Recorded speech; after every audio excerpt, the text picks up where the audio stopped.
할렐루야, 복된 아침입니다. 우리 새 찬송가 286장 주 예수님 내 맘에 오사 함께 찬양하시면서 2월 12일 월요일 가정에서 드리는 새벽 예배를 시작하겠습니다.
오늘은 교회 미디어 사역을 위해서 기도하겠습니다. 보이지 않는 곳에서 수고하는 이들을 축복하셔서 예배와 복음 전파의 귀한 도구가 되게 하소서. 이 기도 제목으로 이 시간에 함께 기도하겠습니다. 사랑과 은혜가 풍성하신 하나님, 오늘 이 새벽 하나님께 예배할 수 있는 시간을 허락해 주시니 감사합니다.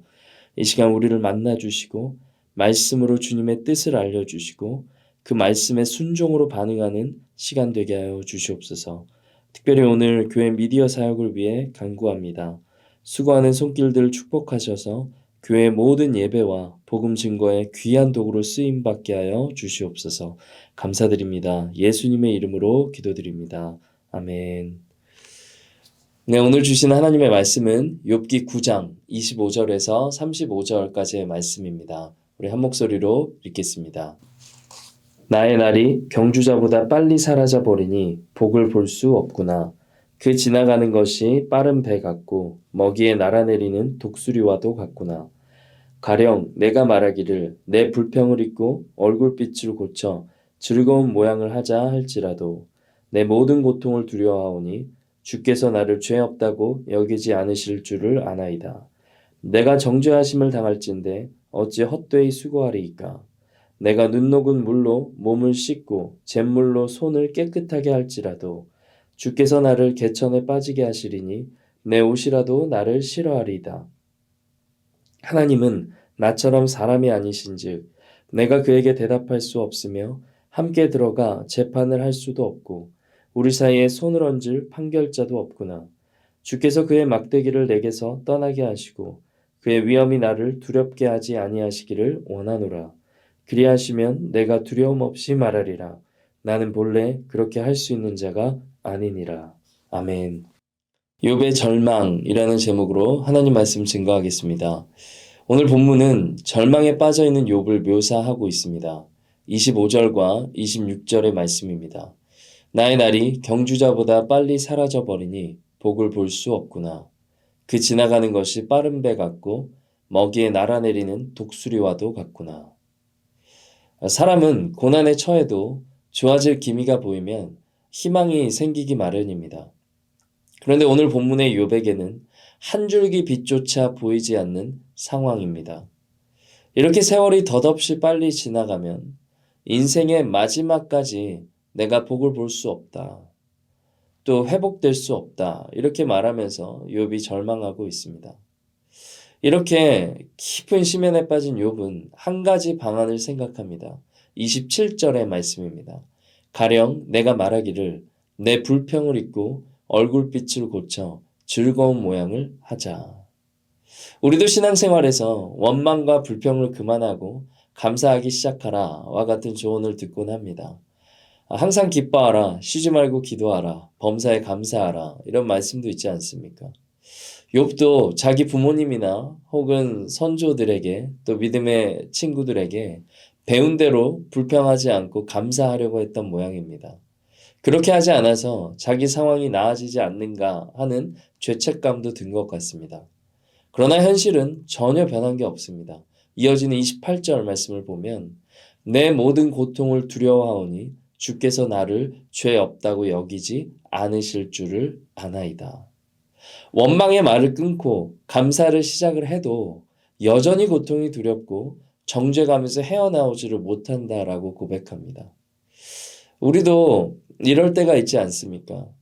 배운 대로 기뻐하고 말씀대로 감사하려고 하는데 상황이 전혀 좋아지지 않을 때 우리는 욥처럼 정죄감에 빠질 때가 있지 않습니까? 그래서 욥의 말처럼 하나님이 나를 이 절망에 빠지게 하셨다는 그런 결론에 이르게 됩니다. 31절의 말씀입니다. 주께서 나를 개천에 빠지게 하시리니 내 옷이라도 나를 싫어하리이다. 고난은 우리에게 마음속에 있는 것을 드러냅니다. 고난이라는 책에 폴 트립은 고난에 대해 이렇게 정의를 내립니다. 고난을 당하는 사람 누구나 단순히 현재 일어난 고난을 겪는 것이 아니라 스스로가 그 일을 대하는 방식대로 고난을 겪게 된다. 어떤 사람은 고난이 자신의 잘못된 선택과 결정에 대한 하나님의 징벌이라 여기는 경우가 있습니다. 그러니까 죄책감이죠. 그런데 이렇게 생각하기 시작하면 문제가 생깁니다. 하나님께로 우리가 나아가야 될 때 오히려 하나님으로부터 숨으려고 애쓰기 때문입니다. 징벌을 받고 있다고 생각하면 하나님께 달려가 도움을 구하거나 은혜를 구하기가 힘듭니다. 성경은 죄에 대한 죄책감과 수치심과 징벌을 단번에 예수님께서 짊어지셨다고 선언합니다. 로마서 8장 1절과 2절 말씀인데, 그러므로 이제 그리스도 예수 안에 있는 자에게는 결코 정죄함이 없나니 이는 그리스도 예수 안에 있는 생명의 성령의 법이 죄와 사망의 법에서 너를 해방하였음이라. 욥의 친구들처럼 고난을 하나님의 징벌이라고 생각하면 안 됩니다. 로마서 5장 6절의 말씀입니다. 우리가 아직 연약할 때 기약대로 그리스도께서 경건하지 않은 자를 위하여 죽으셨도다. 하나님은 우리가 죄인일 때, 아직 연약할 때 약속하신 대로 아들을 보내셨습니다. 죄인인 우리, 경건하지 않은 자를 위해서 그 아들을 죽게 하셨고, 그 예수님의 십자가의 죽음으로 우리로 의인이 되게 하셨습니다. 그렇다면 우리의 어떠함과 상관없이 아들을 보내셔서 구원을 베푸신 하나님이 무슨 이유로 우리에게 고난을 허락하실까요? 로마서 5장 3절과 4절 말씀인데, 우리가 환난 중에도 즐거워하나니 이는 환난은 인내를, 인내는 연단을, 연단은 소망을 이루는 줄 알미로다. 바울은 고난이 인내를, 인내가 연단을, 연단이 소망을 이루게 한다고 고백합니다.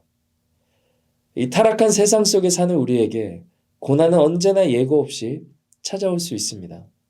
그러나 한 가지 진리는 하나님께서 우리의 고난 속에 소망을 발견하게 하시고 우리가 하나님 안에서 더 나은 사람이 되게끔 만들어가고 계신다는 것입니다. 기다림이 길이 될 때라는 책이 있습니다. 저자는 해가 뜨는 데부터 매일매일이라는 곡으로 유명한 어노인팅의 대표 최요한 목사님입니다. 중학교 때 오른쪽 눈에 망막이 분리되어서 4번의 수술 끝에 한쪽을 실명하게 됩니다.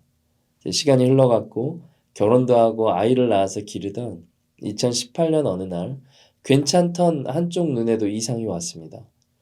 차에 누워 응급실에 가는데 가려진 눈 사이로 강변의 나무들이 매우 진한 초록빛이었다고 합니다. 딱 봐도 강변의 건강한 나무들과 달리 자기는 열매도 없고 시들어 죽기 직전에 나무 같아 보였답니다. 하나님 가까이에 심긴 나무 같지가 않았다는 거예요. 원인 모를 불치병이라 날마다 두려움 가운데 시간을 보내게 됩니다. 그리고 또 시간이 지나 몹시 추운 어느 겨울날이었습니다. 응급실에 실려가던 그 지난 여름의 그 길을 지나고 있는데 같은 길이잖아요. 또 같은 나무들이 쭉 서 있었습니다. 그런데 추운 날씨 때문인지 마르고 앙상한 가지만 남겨져 있는 것을 발견합니다. 그러나 그 나무는 실상 죽은 게 아니잖아요. 봄을 준비하기 위해 추위를 버티는 살아있는 나무라는 것을 깨닫습니다. 그러면서 자신의 삶도 건조한 나무 같아 보이지만 아직 죽지 않았고 앙상한 가지를 망정 잎사귀가 다 마르지 않았고 열매가 눈에 보이지는 않지만 하나님은 열매를 맺게 하실 것이며 그때가 아직 오지 않았을 뿐이라는 그 깨달음을 시편 1편 말씀을 통해서 얻게 됩니다. 고난이 없었다면 이것을 깨닫지 못했을 거예요. 그래서 바울은 약함이 강함이라고 고백하는 것입니다. 몇 년 전 저도 어려움에 처한 적이 있습니다. 그 시간을 통해서 그동안 믿음이라고 여겼던 것이 결국은 사람에 대한 믿음, 또 내 자신에 대한 믿음이었다는 것을 깨닫게 되었습니다.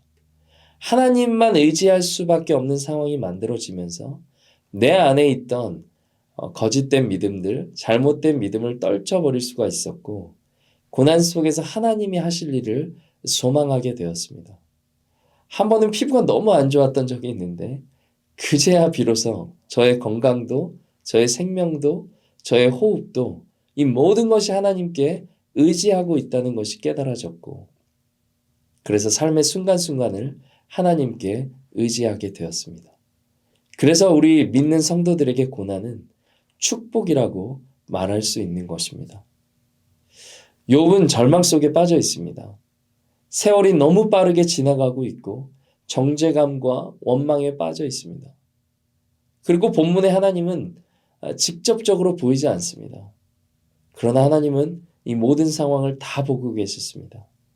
오늘 이 말씀을 듣는 분들 중에 그리고 가족들 중에 욥처럼 고난에 빠진 이들이 있을 수 있습니다. 그러나 분명한 것은 이 모든 고난의 드라마 가운데 하나님은 항상 우리를 지켜보고 계시고 우리 곁에 계시며 환난 속의 인내가 연단이 주님 안에서 더 성숙한 자로 우리를 빚어가시는 그런 소망을 허락하신다는 사실입니다.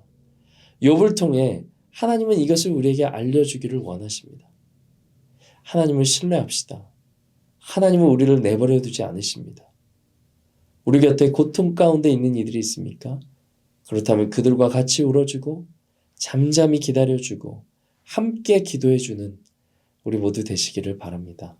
그때 우리는 하나님의 신실하심과 선하신 뜻을 함께 발견하고 누리게 될 줄로 믿습니다. 오늘 말씀 들은 것 생각하시면서 함께 기도하겠습니다. 참 좋으신 하나님, 우리에게 고난이 찾아오면 견디기 힘들어 절망에 빠질 때가 참 많습니다. 어떨 때는 원망과 불평 때문에 또 감사하지 않아서 그런 것은 아닌지 자책할 때도 있고 욥처럼 하나님이 나를 치시는 것이 아닌가 하는 정죄감에 빠질 때도 있습니다. 그러나 하나님은 우리의 조건과 상관없이 그 아들 예수님을 보내주셔서 우리를 구원하신 좋으신 아버지이신 줄을 알려주시니 감사합니다. 바울의 고백처럼 환난이 인내가 연단이 소망을 이루는 줄 믿는 믿음으로 환난 가운데 우리와 함께 하시는 하나님을 바라볼 수 있는 믿음 허락하여 주시옵소서. 그래야 삶의 순간순간을 하나님께 의지하며 하나님의 사람으로 빚어져가는 우리 모두 되게 하여 주시고 우리 곁에 고통당하는 이들이 있다면 하나님의 사랑으로 주님이 그렇게 하셨듯 내 곁을 내어주며 함께 울어줄 수 있는 자들 되게 하여 주시옵소서. 예수님의 이름으로 기도드립니다. 아멘. 네, 이제 갖고 계신 기도 제목들 위해서 계속해서 기도하며 나아가겠습니다. 복된 하루 되시기를 바랍니다.